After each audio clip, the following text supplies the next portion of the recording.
Olá, alunos do nono período da Faculdade de São Lourenço, tudo bem? Exercício nosso aí, peça profissional de habeas corpus. Bom, inicialmente eu chamo a atenção que pouco provável, ou melhor, a OAB não vai cobrar de vocês, na segunda etapa do exame de ordem, a petição de habeas corpus, né? Por que que não? Porque não é uma petição que se exige capacidade postulatória. Qualquer pessoa pode impetrar uma ação de habeas corpus, qualquer pessoa maior e capaz, alfabetizada, vamos dizer assim, sem nenhuma qualificação técnica, pode impetrar uma ordem de habeas corpus em favor de um terceiro, que a gente chama de paciente, que é quem está preso. Nesse nosso exercício, né, quem deve cercear da sua liberdade. Então, como não se exige uma capacidade técnica postulatória imposta por lei, é uma ação constitucional muito ampla, né? Não vai ser cobrado o exame de ordem, mas é fundamental que a gente elabore uma petição de habeas corpus aqui na prática processual penal para vocês treinarem, tá? Vocês terem a prática. E, na verdade, depois, aqueles que forem advogar pós-faculdade vão se utilizar da petição de habeas corpus, com certeza, tá bom? Bom, coloquei um exercício clássico em que já foi negada a liberdade provisória, né? A ideia é a mesma daquelas prisões, daqueles exercícios anteriores que a gente estudou. Prisão legal, a gente ataca com o pedido de revogação da prisão preventiva, uma prisão decretada no curso da persecução penal, tá? Prisão legal, revogação da prisão preventiva, né? Prisão em flagrante, a gente atua com pedido de liberdade provisória, naquelas 24 horas ali que o juiz tem para converter a liberdade provisória, para converter o flagrante em prisão preventiva. E quando a gente percebe uma ilegalidade flagrante, a gente ataca essa situação com um pedido de relaxamento de prisão. É óbvio que a ação de habeas corpus serve para qualquer dessas situações. Pode ser uma prisão legal, pode ser uma prisão em flagrante, pode ser uma prisão ilegal. Ela é utilizada para todas as formas, tá bom? Sobre a estrutura da petição de habeas corpus, basicamente nós temos, quando eu tenho a autoridade coatora, aquele que negou o meu pedido de liberdade, o juiz de direito da primeira instância, ele é a autoridade coatora, então o habeas corpus é endereçado para o Tribunal de Justiça de Minas Gerais, no caso de Minas. Se eu tivesse uma ilegalidade relacionada ao direito de ir e vir, né?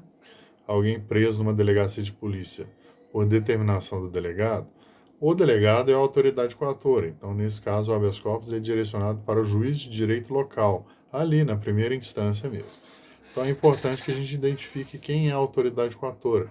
Aquela pessoa que está indevidamente mantendo aquela pessoa presa, ou aquela pessoa que negou um pedido de liberdade, no caso do exercício de hoje, um juiz. Tá? Endereçamento para o Tribunal de Justiça de Minas Gerais. O Tribunal de Justiça de Minas Gerais tem um regimento interno que disciplina a ação de habeas corpus. É muito importante a gente ler o regimento interno. TJ de Minas, STJ e Supremo Tribunal Federal. Tá? Há um poder normativo muito significativo ali em regras processuais. Vocês têm que dominar. Lá no regimento interno do Tribunal de Justiça, é uma resolução do TJ, há um capítulo específico destinado à ação de habeas corpus. Tá?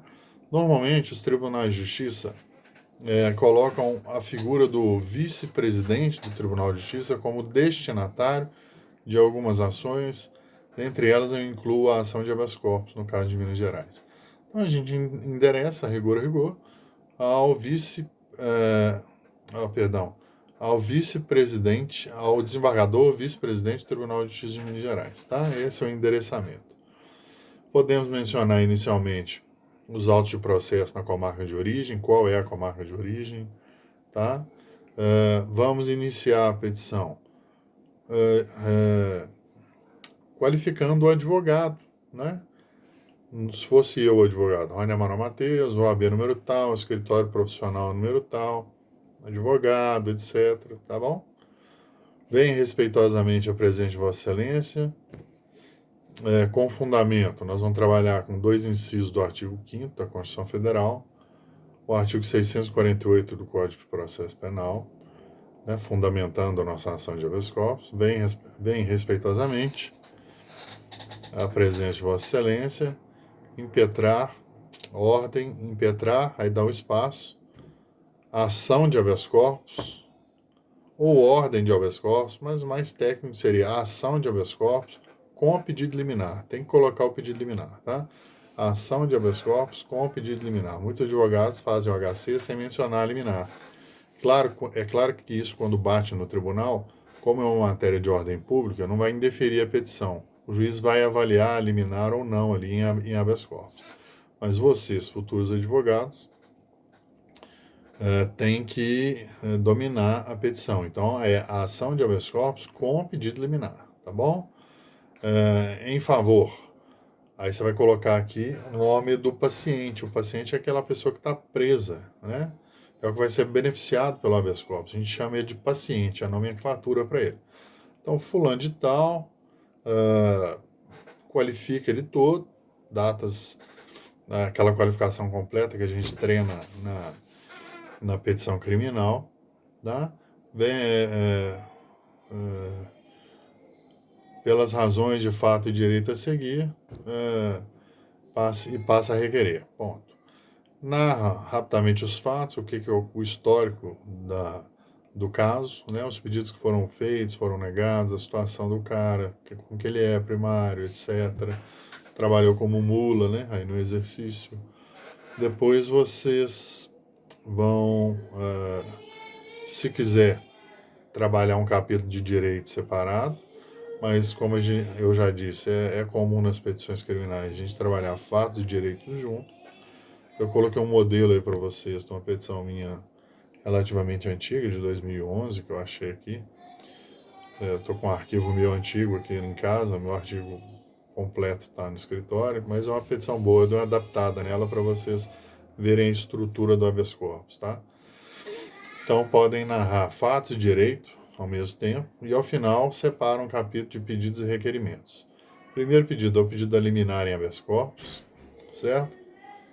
Uma vez deferida a liminar, pedido liminar em habeas corpus, porque os requisitos da prisão preventiva não estão previstos, não estão presentes lá no artigo 312. Então, que seja deferida a liminar em habeas corpus. A regra é a liberdade, a prisão é a exceção no caso concreto. Segundo pedido, deferida a liminar, requer a expedição de alvará de soltura imediatamente, tá? Em seguida, pede para que seja notificada a autoridade coatora para prestar informações no prazo legal. Normalmente prazo de 10 dias. Mas não precisa mencionar o prazo, não.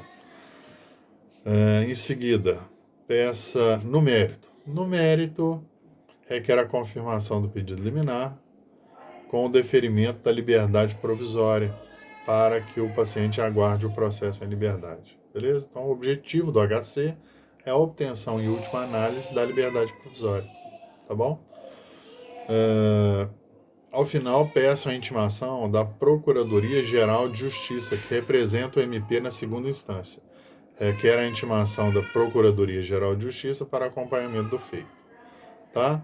Encerra a petição, pede espera deferimento, advogado ou AB. Tá bom? Qualquer dúvida, eu estou online lá para vocês. Tá? Forte abraço, bom final de semana.